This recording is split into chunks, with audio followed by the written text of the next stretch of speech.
Welcome to our video on Portfolio Management Professional PfMP Prerequisites.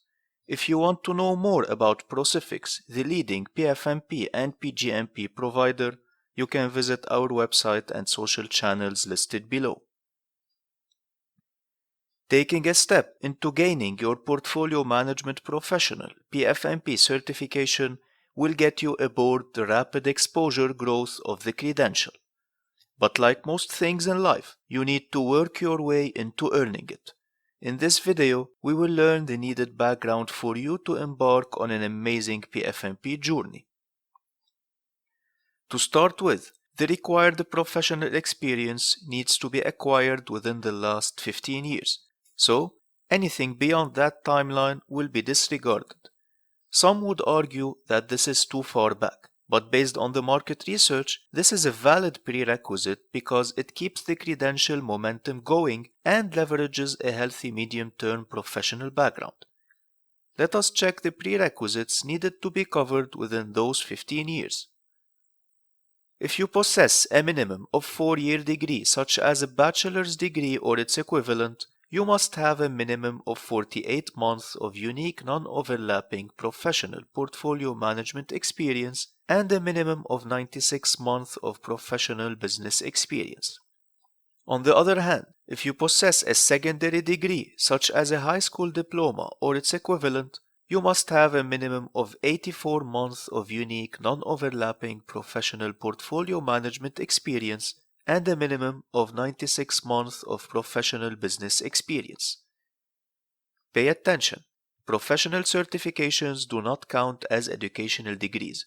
So, you cannot count having a PMP, SAFE, or SAP certification, for example, as an educational degree.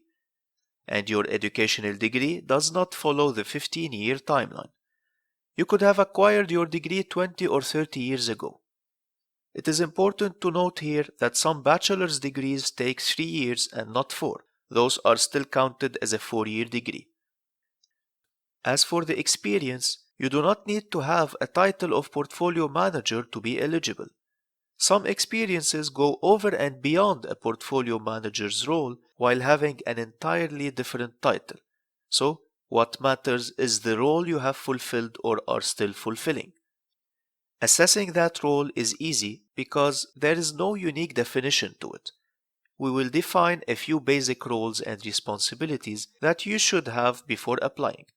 If you fit one or more of these, you should be good to go. Managed or implemented multiple projects simultaneously. Those projects can, for example, be software project implementations such as modules of an ERP system. Was included or closely interacted with projects' budgetary terms. Defined sequencing of multiple projects. Dealt with stakeholders across multiple projects, and many more. If we look at the prerequisites, we notice a keyword that is non-overlapping. Let us take an example to see what we mean by that.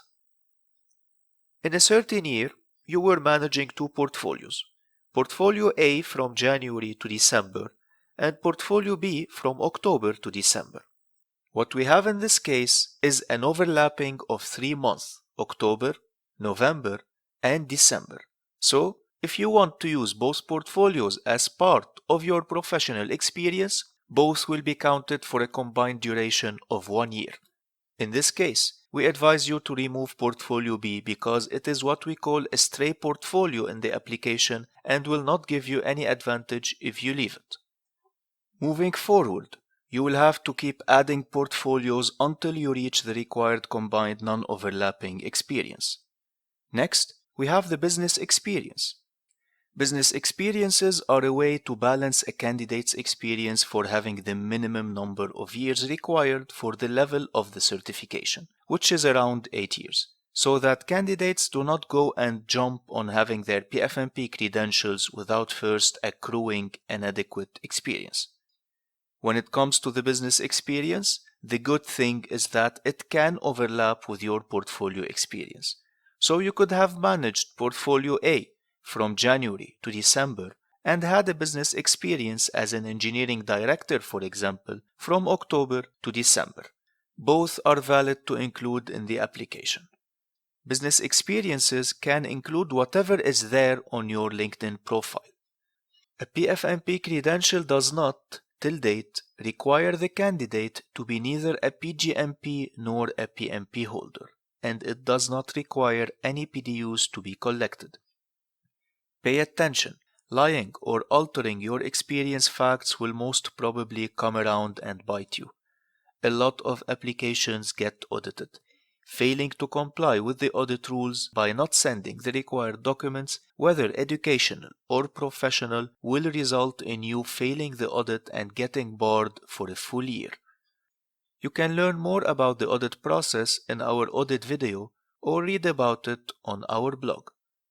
If you are not sure what is the equivalent of your degree, whether your experience fits or not, or require a review of your application, we have packages to fit all your needs.